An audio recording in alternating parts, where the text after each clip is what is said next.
ನಮಸ್ಕಾರ ಗೆಳೆಯರೇ. ಇವತ್ತು ನಾನು ನಿಮಗೆ ಒಂದು ಸುಂದರವಾದ ಅನುಭವನ ಹಂಚಿಕೊಳ್ಳೋಕೆ ಇಷ್ಟಪಡ್ತೀನಿ. ಈ ಅನುಭವ ಇಷ್ಟ ಆದರೆ ನನಗೆ ಕಮೆಂಟ್ಸ್ ಮಾಡಿ.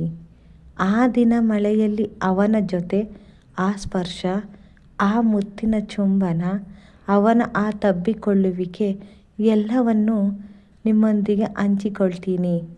ಯಾರಾದರೂ ಮೊದಲ ಬಾರಿ ನನ್ನ ಚಾನಲ್ನ ನೋಡ್ತಾ ಇದ್ದರೆ ಪ್ಲೀಸ್ ಸಬ್ಸ್ಕ್ರೈಬ್ ಆಗಿ ಸಪೋರ್ಟ್ ಮಾಡಿ. ನನ್ನ ಹೆಸರು ಅನು. ಬನ್ನಿ ಕತೆ ಸ್ಟಾರ್ಟ್ ಮಾಡೋಣ. ಅನು ಒಬ್ಬಳೇ ನಿಂತಿದ್ದಳು. ಕಣ್ಣಲ್ಲಿ ಕಾಯುವಿಕೆ, ಮನಸ್ಸಿನಲ್ಲಿ ಹೇಳಲಾಗದ ಪ್ರಶ್ನೆಗಳು. ಬೆಳಗಿನ ಗಾಳಿ ಅವಳ ದುಪ್ಪಟ್ಟವನ್ನು ಸ್ವಲ್ಪ ಕದಲಿಸುತ್ತಿತ್ತು. ಅವಳು ದಾರಿ ಕಡೆ ನೋಡುತ್ತಾ ಇದ್ದಳು. ಯಾರನ್ನೂ ಅಲ್ಲ, ಅರ್ಜುನನನ್ನೇ. ಅಷ್ಟರಲ್ಲಿ ದೂರದಿಂದ ಅವನು ನಡೆದುಕೊಂಡು ಬರುತ್ತಿದ್ದ. ಅವನ ನಡೆಯಲ್ಲಿ ಒಂದು ಶಾಂತಿ ಇತ್ತು. ಮಾತು ಕಡಿಮೆ, ಭಾವನೆ ತುಂಬ. ಅರ್ಜುನ್ ಅವಳನ್ನು ನೋಡುತ್ತಿದ್ದಂತೆಯೇ ಒಳಗೊಳಗೆ ಯೋಚಿಸಿದ. ಅವಳು ಇಷ್ಟು ಹೊತ್ತು ಕಾಯ್ತಾ ಇರೋದು ನನಗಾಗಿ ಅಂತ ಗೊತ್ತಿದ್ರು ನಾನು ಅವಳನ್ನು ಕಾಯಿಸಬಾರದು ಅಲ್ವಾ? ಅವನು ಹತ್ತಿರ ಬಂದು ನಿಧಾನವಾಗಿ ಕೇಳಿದ, ಬಹಳ ಹೊತ್ತು ಕಾಯಿಸಿದ್ದೇನಾ? ಅನು ನಗುತ್ತಾ ಉತ್ತರಿಸಿದಳು, ಇಲ್ಲ, ನೀನು ಬಂದ ಮೇಲೆ ಸಮಯವೇ ನಿಂತು ಹೋಗಿದೆ. ಅವರು ಪಕ್ಕಪಕ್ಕನೆ ನಡೆದುಕೊಂಡು ಹೋದರು. ಮಧ್ಯೆ ಜಾಗ ಇತ್ತು, ಆದರೆ ಮನಸ್ಸುಗಳಲ್ಲಿ ದೂರ ಇರಲಿಲ್ಲ.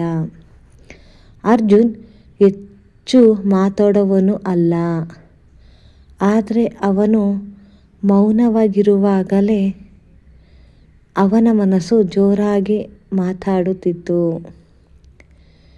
ನಾನು ಅವಳಿಗೆ ಸಾಕಾಗ್ತೀನಾ? ಅವಳು ಡಿಸರ್ವ್ ಮಾಡೋಷ್ಟು ಒಳ್ಳೆಯವನಾಗಿದ್ದೇನೋ ಇಲ್ಲವೋ? ಅವನೊಳಗೆ ಯಾವಾಗಲೂ ಈ ಪ್ರಶ್ನೆ. ಅನು ಅವನ ಪಕ್ಕದಲ್ಲಿ ಇದ್ದಾಗ ಮಾತ್ರ ಅವನ ಮನಸ್ಸು ಶಾಂತವಾಗಿರುತ್ತಿತ್ತು. ನೀನು ಮಾತಾಡದೇ ಇದ್ದರೂ ನನಗೆ ನಿನ್ನ ಪ್ರೆಸೆನ್ಸ್ ತುಂಬ ಇಷ್ಟ ಅಂತ ಅನು ಒಮ್ಮೆ ಹೇಳಿದಳು. ಅರ್ಜುನ್ ಸ್ವಲ್ಪ ಲಜ್ಜೆ ಪಟ್ಟು ನಗಿದ. ನಾನು ಮಾತಲ್ಲಿ ವೀಕ್, ಆದರೆ ನಿನ್ನ ಜೊತೆ ನಿಂತಿರೋದರಲ್ಲಿ ಸ್ಟ್ರಾಂಗ್. ಅನು ಅವನ ಕಣ್ಣುಗಳನ್ನೇ ನೋಡುತ್ತಾ ಮೌನವಾಗಿ ನಿಂತಳು. ಅವಳಿಗೆ ಗೊತ್ತಿತ್ತು, ಈ ಮೌನದಲ್ಲೇ ಅವನ ಪ್ರೀತಿ ಅಡಗಿದೆ.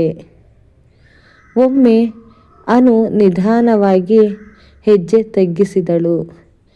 ಅರ್ಜುನ್ ಕೂಡ ತಗ್ಗಿಸಿದ. ಅವಳು ನಿಧಾನ, ಅವನು ಕೂಡ ನಿಂತ. ಅದು ಹೇಳದೆ ತೋರಿಸಿದ ಕಾಳಜಿ. ಅರ್ಜುನ್ ಮನಸ್ಸಿನಲ್ಲಿ ಹೇಳಿಕೊಂಡ, ನಾನು ಅವಳ ಕೈ ಹಿಡಿಯಬೇಕು ಅಂತ ಅಲ್ಲ, ಅವಳ ಜೀವನಕ್ಕೆ ಜೊತೆಯಾಗಬೇಕು ಅನಿಸುತ್ತೆ. ಅನು ಮನಸ್ಸಿನಲ್ಲಿ ಯೋಚಿಸಿದಳು, ಇವನು ನನ್ನನ್ನು ಪ್ರೀತಿಸುತ್ತಾನಾ ಅಂತ ಹೇಳಲ್ಲ, ಆದರೆ ಪ್ರತಿಕ್ಷಣ ತೋರಿಸುತ್ತಾನೆ. ಒಂದು ದಿನ ಅನು ದುಃಖದಲ್ಲಿದ್ದಳು. ಅರ್ಜುನ್ ಕಾರಣ ಕೇಳಲಿಲ್ಲ. ಅವಳ ಪಕ್ಕದಲ್ಲಿ ಮೌನವಾಗಿ ಕುಳಿತ. ಕೆಲವೊಮ್ಮೆ ಗಂಡಸಿನ ಪ್ರೀತಿ ಮಾತಲ್ಲ, ಹಾಜರಾತಿ. ಅವನು ಅರ್ಥ ಮಾಡಿಕೊಂಡಿದ್ದ. ರಾತ್ರಿ ಮೆಸೇಜ್ಗಳು ಶುರುವಾಯಿತು. ತಿಂದಿದೆಯಾ? ಇವತ್ತು ನಗಿದೀಯಾ? ನಿನ್ನ ದಿನ ಹೇಗಿತ್ತು? ಈ ಸಣ್ಣ ಪ್ರಶ್ನೆಗಳಲ್ಲೇ ಅವನ ದೊಡ್ಡ ಪ್ರೀತಿ ಇತ್ತು. ಅನು ರಿಪ್ಲೈ ತಡ ಮಾಡಿದಾಗ ಅರ್ಜುನ್ ಹೊರಗೆ ಕಾಮ್ ಇದ್ದರೂ ಒಳಗೆ ಆತಂಕ. ಸರಿ ಇದ್ದಾಳಾ? ನಾನು ಏನಾದರೂ ತಪ್ಪು ಮಾಡಿದ್ದೇನಾ? ಆದರೆ ಅವಳ ಮುಂದೆ ಯಾವತ್ತೂ ಸ್ಟ್ರಾಂಗ್ ಆಗಿ ನಿಂತ. ಏಕೆಂದರೆ ಅವಳ ಕಣ್ಣಲ್ಲಿ ಅವನು ಸುರಕ್ಷತೆ ಆಗಿರಬೇಕು. ಒಂದು ದಿನ ಮಳೆ ಇತ್ತು. ಅವರು ಒಟ್ಟಿಗೆ ನಡೆದುಕೊಂಡು ಹೋಗುತ್ತಿದ್ದರು. ಅರ್ಜುನ್ ತನ್ನ ಛತ್ರಿಯನ್ನು ಅನುವಿನ ಕಡೆ ತಿರುಗಿಸಿದ. ತಾನೇ ಒದ್ದೆಯಾಗುತ್ತಿದ್ದರೂ ಅವಳಿಗೆ ಮಳೆ ತಾಕದಂತೆ ನೋಡಿಕೊಂಡ. ನಂತರ ಚಳಿಯಲ್ಲಿ ಅವಳು ನಡುಗುತ್ತಿದ್ದಳು. ಅವಳನ್ನು ಬಿಗಿಯಾಗಿ ತಬ್ಬಿಕೊಂಡ.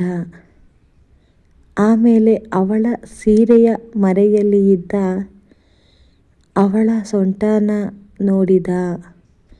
ಅವನಿಗೆ ಮೈ ರೋಮಾಂಚನ ಅನುಭವವಾಯಿತು. ಅವನು ಅವಳ ಸೊಂಟ ಚಿವುಟಿದ. ಅವಳಿಗೆ ನಾಚಿಕೆಯಾಗಿ ತಲೆ ತಗ್ಗಿಸಿಕೊಂಡಳು. ಅವನು ಅವಳಿಗೆ ಸಿಹಿಯಾದ ಮುತ್ತನ್ನು ನೀಡಿದನು. ಅವಳು ಅವನ ತೋಳಿನ ಬಂಧನದಿಂದ ತಪ್ಪಿಸಿಕೊಳ್ಳಲು ಪ್ರಯತ್ನಿಸಿದಳು. ಆಗಲಿಲ್ಲ. ಆದರೆ ಆ ಕ್ಷಣದಲ್ಲಿ ಅರ್ಥ ಮಾಡಿಕೊಂಡಳು. ಪ್ರೀತಿ ಅಂದರೆ ತಾನೇ ಒದ್ದೆಯಾಯಿತು. ಒಬ್ಬರನ್ನೊಬ್ಬರು ಕಾಪಾಡುವುದು. ಸ್ವಲ್ಪ ದಿನದ ನಂತರ ಸಮಯ ಹೋದಂತೆ ಬದುಕು ಅವರನ್ನು ದೂರ ಮಾಡಿತು. ಅರ್ಜುನ್ ಕೆಲಸಕ್ಕಾಗಿ ಹೊರಗೆ ಹೋದ. ಅನು ತನ್ನ ಕನಸುಗಳ ಹಿಂದೆ ಓಡಿದಳು. ಆದರೆ ಆ ದಿನದ ಅನುಭವನ ಇಬ್ಬರು ಮರೆಯೋಕೆ ಆಗತಿರಲಿಲ್ಲ. ದೂರ ಇದ್ದರೂ ಪ್ರೀತಿ ಕಡಿಮೆಯಾಗಲಿಲ್ಲ. ಕಾಲ್ ಕಟ್ಟಾದ ಮೇಲೆ ಫೋನ್ ನೋಡ್ತಾ ಕುಳಿತಿರೋದು, ಮಿಸ್ಸು ಟೈಪ್ ಮಾಡಿ ಡಿಲೀಟ್ ಮಾಡೋದು, ಇವು ಯಾರಿಗೂ ಕಾಣದ ಅರ್ಜುನನ ಪ್ರೀತಿ. ನೀನು ಸ್ಟ್ರಾಂಗ್ ಅಂತ ಅನು ಹೇಳುತ್ತಿದ್ದಳು. ಆದರೆ ನಿಜಕ್ಕೆ ಅವಳ ಪ್ರೀತಿಯೇ ಅವನ ಸ್ಟ್ರೆಂತ್. ಬಹಳ ವರ್ಷಗಳ ನಂತರ ಅವರು ಮತ್ತೆ ಭೇಟಿಯಾದರು. ಹಳೆಯ ಜಾಗ, ಹಳೆಯ ಮೌನ. ಆದರೆ ಪ್ರೀತಿ ಇನ್ನೂ ಗಟ್ಟಿಯಾಗಿತ್ತು. ಅರ್ಜುನ್ ನಿಧಾನವಾಗಿ ಹೇಳಿದ, ಸಮಯ ಬದಲಾಗಬಹುದು, ಆದರೆ ನನ್ನ ಪ್ರೀತಿ ಅಲ್ಲ. ಅನು ನಗುತ್ತಾ ಉತ್ತರಿಸಿದಳು, ನೀನು ನನ್ನ ಜೀವನದ ಶಾಂತವಾದ ಪ್ರೀತಿ. ಅವರು ಪಕ್ಕಪಕ್ಕನೇ ನಿಂತರು. ಈ ಬಾರಿ ಮಧ್ಯ ಜಾಗ ಇರಲಿಲ್ಲ. ಮನಸ್ಸುಗಳು ಈಗಾಗಲೇ ಒಂದಾಗಿದ್ದವು. ಏಕೆಂದರೆ ನಿಜವಾದ ಪ್ರೀತಿ ಅಂದರೆ ಹಿಡಿದುಕೊಳ್ಳುವುದು ಅಲ್ಲ, ಎಷ್ಟು ದೂರ ಇದ್ದರೂ ಒಬ್ಬರ ಹೆಜ್ಜೆಗೆ ಮತ್ತೊಬ್ಬರು ಹೊಂದಿಕೊಳ್ಳೋದು.